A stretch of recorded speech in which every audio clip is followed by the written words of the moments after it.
প্রিয় দর্শক, আজকে আপনাদেরকে বেশ কয়েকটা গুরুত্বপূর্ণ ইস্যুতে আমার সংবাদের আলোচনায় ফিরে নিতে চাই।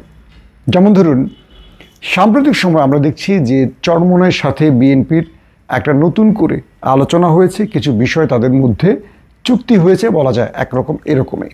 এর আগে আমরা চরমোনাইকে দেখেছিলাম জামায়াতের সঙ্গে তারা এক প্ল্যাটফর্মে এক বাক্স ঘোষণা দিয়েছিল। প্রশ্ন উঠতে পারে, চরমোনাই তুমি কার, বিএনপি নাকি জামাতের? তো এই বিষয়ে আজকে আলোচনা করতে চাই। এখন চরমোনাই সবচেয়ে সুবিধাজনক অবস্থানে রয়েছে, নাকি বিএনপি সবচেয়ে সুবিধাজনক অবস্থানে রয়েছে, নাকি জামাত? আবার এই তিনটি দলের মধ্যে চরমোনাইকে নিয়ে প্রতিযোগিতা হলে কে এগিয়ে থাকতে পারে? চরমোনাইয়ের সম্ভাবনা কি, সমস্যা কি? জামাতের জন্য সমস্যা কি, সম্ভাবনা কি? বিএনপির জন্য কি? এই বিষয়গুলো আলোচনা করব। পাশাপাশি আগামী নির্বাচনে কি কি ঘটতে পারে সেই বিষয়ে আলোচনা করতে চাই। পুরো ভিডিওতে আমাদের সঙ্গে থাকলেই বিস্তারিত বুঝতে পারবেন। দর্শক, প্রথমেই আমার যে আলোচনা সেটা হলো, চরমোনাই তুমি কার, বিএনপি নাকি জামাতের? আমরা জামায়াতের আমির বা প্রধান ডক্টর শফিকের বরিশালে যে জনসভাটি ছিল, সে সময় দেখলাম তিনি চরমোনাইয়ের যিনি প্রধান তার সঙ্গে দেখা করেছেন এবং তাদের মাদ্রাসা সফরে গেছেন এবং সেখানে সাংবাদিকদেরকে ব্রিফকালে দুজনই বলেছেন যে আল্লাহর বান্দারা সঠিক পথে এগিয়ে যাচ্ছে, আল্লাহর বান্দারা। এবং তিনি বলেছেন যে তারা একটি বাক্স, মানে ইসলামের ঐক্যের জন্য একটি বাক্স ঘোষণা করতে চান। অর্থাৎ তার বক্তব্যে হলো যে ইসলামী দলগুলো একটি প্ল্যাটফর্ম থেকে নির্বাচন করতে পারে, এমন আভাস দিয়েছেন। পাশাপাশি তিনি বলেছেন যে অতীতে আমাদেরকে ব্যবহার করেছে, তারপর ছুঁড়ে ফেলে দিয়েছে, আমরা আর ব্যবহার হতে চাই না, কারো ক্ষমতার সিঁড়ি হতে চাই না। এই বক্তব্যটি আমি সেই দিন বলেছিলাম সিগনিফিক্যান্ট। কেন বলেছিলাম? যে আমাদের প্রধান দুটো দল তারা বরাবরই এই ছোট দলগুলো বা ইসলামী দলগুলোকে ব্যবহার করেছে, কিন্তু তারা কখনো ইসলামী দলগুলোকে মূল্যায়ন করেনি, করবেও না। ধরেন শেখ হাসিনা তাদের জোটে যেসব ইসলামী দলগুলোকে নিয়েছিল তাদেরকে কখনো ব্যবহার করেনি, কেবল জামাতের বিরুদ্ধে তাদেরকে ব্যবহার করা হয়েছে। এবং জামায়াতের মতো একটি দল যারা গত 1.5 যুগ বলা যায় বা তারও বেশি সময় ধরে বিএনপির সঙ্গে ছিল, বিএনপির সঙ্গে আন্দোলন করেছে লম্বা সময়। বাংলাদেশে যদি সবচেয়ে লম্বা সময় কোনো জোট টিকে থাকে সেটা ছিল বিএনপির। প্রথমে 4 দলীয় জোট, এরপর 18 দলীয় জোট, এরপর 20 দলীয় জোট। এই একটি জোট শেষ পর্যন্ত 20-এর অধিক জোটে গিয়ে যে 20-এর অধিক জোটে গিয়ে তারা সম্পৃক্ত হয়েছিল। কিন্তু আজকে আসলে কি হলো?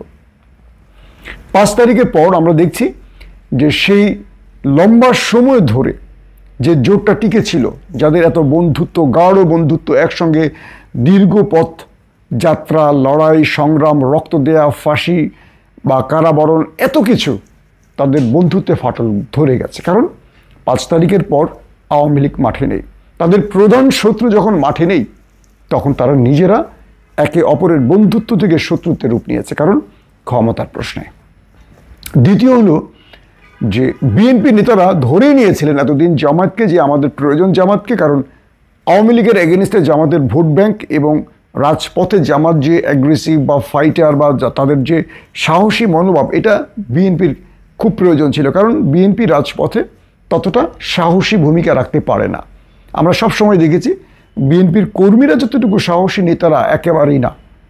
ওই যে মাঝে মাঝে আমরা দেখি, সেদিনও দেখলাম সোশ্যাল মিডিয়াতে একটা ভিডিও ভাইরাল হয়েছে, ভয় করি না, বুলেট বোমা স্লোগান দিচ্ছে আমাদের সব জাতীয় নেতারা, কেন্দ্রীয় নেতারা। যখনই একটা পটকা ফুটেছে সব নেতা আগে উঠে পুরে দৌড়, কর্মীরা পরে দৌড় দিয়েছে। 28 তারিখে আমরা তাই দেখেছি। তো বিএনপি মূলত জামাতকে আওয়ামী লীগের এগেনিস্টে রাজপথে ফাইটার হিসেবে ব্যবহার করতে এতদিন তারা জোটে রেখেছে। এরপর আমরা দেখলাম বেগম খালেদা জিয়া যখন জেলে চলে গেলেন, তখন এই জোটটা দুর্বল হতে শুরু করলো। কারণ তারেক রহমানের বলয়টা জামাতকে সেভাবে হয়তো অ্যাকসেপ্ট করতে পারছে না, অথবা বিকল্প চিন্তা করছে। কারণ বর্তমান জোটে যে ব্যক্তিরা, মানে তারেক রহমানের কাছে যারা প্রিয়ভাজন, আমরা এদের অনেকে দেখছি যে তারা একটা ভিন্ন স্টাইলের রাজনীতি করতে চান। যেমন বেগম জিয়াকে জেলে নেওয়ার সঙ্গে সঙ্গে কার্যত বিএনপির সঙ্গে জামাতের জোটটা আমরা সেভাবে চোখে দেখিনি। নির্বাচনের আগে কামাল মান্নাকে দেখলাম বিএনপি খুব আদর যত্ন করলো। পরপর 2টো নির্বাচনে আমরা জামাতকে সেইভাবে বিএনপিকে ওন করতে দেখিনি। আমরা দেখলাম যে বিএনপি জামাত তারা জোট ভেঙে না গেলেও পরপর দুটো নির্বাচন করেছে এবং সেখানে দুটো দলকে আমরা সেভাবে আগের মতো আর আওয়ামী লীগের এগেনস্টে শক্তিশালী ভূমিকা দেখিনি। কারণ বিএনপি জামায়াতকে ছেড়ে কামাল মান্নাকে ধরেছিল। পরবর্তী নতুন আশায় ছিল আমেরিকা বিএনপিকে ক্ষমতায় বসিয়ে দিবে, কিন্তু দেখা গেল শেখ হাসিনা সেখানেও বড় রকম কারচুপি করেছিল। কার্যত এরপরে জামাতের সাথে বিএনপির সম্পর্কটা আমরা টানাপোড়েনের মধ্যে দেখেছি বা দুর্বল সম্পর্ক দেখেছি।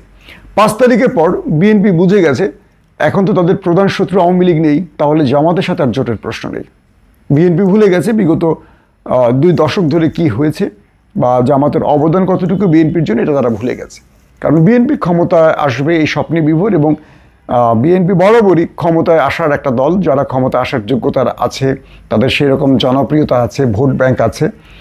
আবার আমরা যদি বলি যে বিএনপি ক্ষমতার জন্য সব কিছু করতে পারে, সেটা ভালো কাজ হোক আর খারাপ কাজ হোক, এটা আওয়ামী লীগ এবং বিএনপির এই চরিত্রটার মধ্যে একটা মিল আছে। তো এই মুহূর্তে আমি গত ভিডিওতে বলেছিলাম, যখন জামায়াতের আমির চরমনায়ের আমিরের সাথে বৈঠক করেছিলেন, তখন আমি বলেছিলাম যে যদি ইসলামী দলগুলো একজোট হয়ে যায় তবে বিএনপির জন্য অনেক বড় দুঃসংবাদ আছে। কারণ তখন আমি কিন্তু প্রত্যেকটা বিষয়কে ভাগ ভাগ করে আপনাদেরকে বুঝিয়ে বলেছিলাম এবং এটাও বলেছিলাম যে বিএনপির সবচেয়ে বুদ্ধিমানের কাজ হবে কি, জামাত থেকে চরমনাইকে তার পক্ষে টেনে আনা, এবং বিএনপি সেই কাজটাই করেছে। যারা আমার সেই ভিডিওটা দেখেছেন তারা খেয়াল করেছেন। আমার মনে হয় বিএনপি আমার প্রেসক্রিপশন বা আমার পরামর্শ নিয়েছে, বিষয়টা এরকম না। আমার পরামর্শটাই শেষ পর্যন্ত সঠিক হয়েছে। জামায়াতের হাত থেকে চরমনাইকে বিএনপি তার বগলে নেবার চেষ্টা করছে বা নিচ্ছে। দুটো বিষয় এখন খেয়াল করেন, একদম মানে ইম্পর্টেন্ট বিষয়গুলোতে আসে। চরমনাইকে এখন সবাই ডাকবে, টানবে, খেয়াল করবেন, সবাই টানবে, কিন্তু ভোট ব্যাংকের দিকে চরমনাই খুব স্ট্রং দল না। কখনোই চরমনাই ভোট ব্যাংকের জন্য বাংলাদেশের ফ্যাক্টর না। যদি চরমনাই জামাতের সঙ্গে যায়, জামাত একটা ন্যারেটিভ পাবে কীরকম, যে জামাত বা সকল ইসলামী দল একটা প্ল্যাটফর্মে আসলে যারা ইসলামী দলগুলোকে ভোট দিতে চায় বা যারা মনে করে যে আমরা সব দল তো দেখেছি, এবারটা ইসলামী দলকে আমরা বিজয়ী করতে চাই, এবার এই সংখ্যাটা অনেক, তো ইসলামী দলগুলো একজোট হয়ে গেলে একটা নতুন ন্যারেটিভ তৈরি হবে, একটা নতুন স্লোগান তৈরি হবে যে সব ইসলামী দল মানে এক প্ল্যাটফর্মে এসছে। এটা হবে ভোট ব্যাংকের একটা বড় রকম ধাক্কা, অর্থাৎ অন্যান্য দলগুলো ইসলামী দলগুলোর দিকে এগিয়ে আসবে। যারা কখনো ইসলামী দলগুলোকে ভোট দেয়নি তারাও দেবে, যদি চরমনাই, জামাত, হেফাজত বা আদার্স ইসলামী দলগুলো একজোট হয়। আর যদি ইসলামী দলগুলো বিভাজিত থাকে, মানুষ আবারও বলবে দূর ইসলামের দলগুলোর মধ্যে এত বিভক্তি, আমরা কাকে ভোট দিব, আগের মতো আওয়ামী লীগ আর বিএনপিকেই ভোট দেই। কারণ ইসলামী দলগুলো ক্ষমতায় আসতে পারবে না। ওই ক্ষমতা আসতে পারবে না এই প্রশ্নেই অনেক ইসলামী দলগুলোকে ভোট দেয় না, কিন্তু ভালোবাসে। তো বিএনপি ঠিক ওই জায়গাটায় হাত দিতে চায়, কারণ বিএনপি জানে যে চরমনাইয়ের ভোট দিয়ে তাদের বিজয়ী হতে হবে না। বিএনপি এটা করতে চায়, চরমনাইকে জামাতের সাথে জোট থেকে আলাদা করতে চায়।